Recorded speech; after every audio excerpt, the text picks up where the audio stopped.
Welcome back to our daily journey through World War II. Yesterday, we saw the relentless German advance through Poland and the strange, quiet reality of the Western Front. Today, on September 7th, 1939, the silence is broken.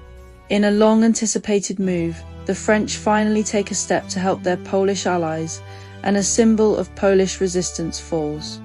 For days, Britain and France had remained largely inactive on the Western Front, a period now known as the Phoney War. Their Polish allies were being crushed by the German blitzkrieg, and the pressure to act was immense. On this day, the French finally launched a military offensive. 40 French divisions crossed into a small, lightly defended part of Germany known as the Saar region.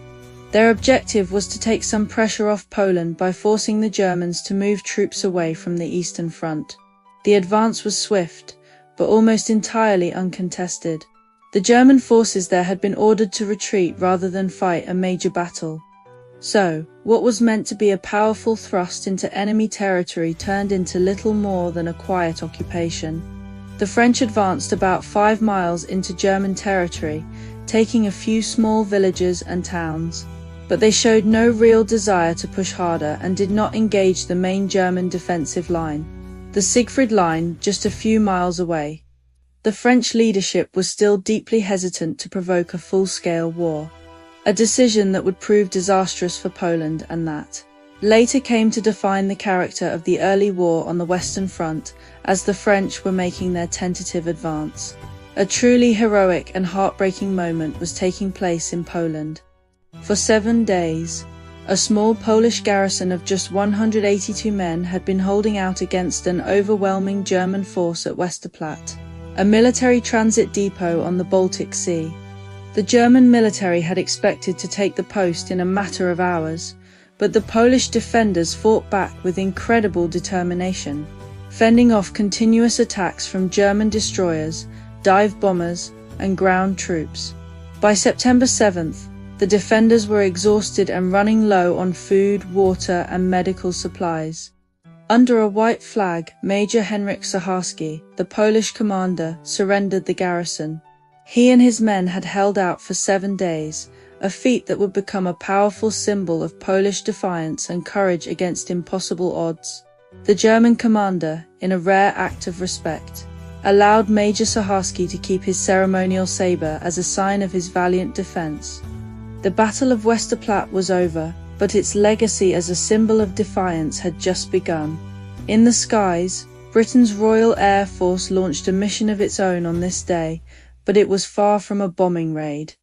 Instead, they conducted a major leaflet raid over German cities. While the planes dropped propaganda leaflets urging the German people to rise up against Hitler, their real purpose was twofold: a show of force, and an attempt to convince the British public that the RAF was taking the fight to Germany. This was another perfect example of the Phoney War, a conflict of words and gestures, not bombs and bullets. Back in the United States, President Roosevelt continued to build support for changing the country's Neutrality Act. He was working hard to convince Congress to pass an amendment that would allow him to sell arms and war material to Britain and France.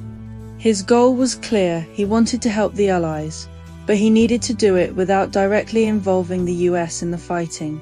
A delicate political balancing act that would define the American position for the next 2 years. And that was September 7th, 1939. It was a day of stark contradictions. While Poland suffered and a symbol of its resistance fell, the French launched a timid, almost apologetic offensive. In the air, Britain dropped leaflets instead of bombs. The Western Front was at war, but it still felt like the world was holding its breath. The reality of a full-scale war was still on the horizon, but it was getting closer with every passing day. Join us tomorrow for Day 8, as the German forces continue their relentless march on Warsaw, and the strange quiet of the Western Front continues to perplex the world. Thanks for watching, and I'll see you tomorrow.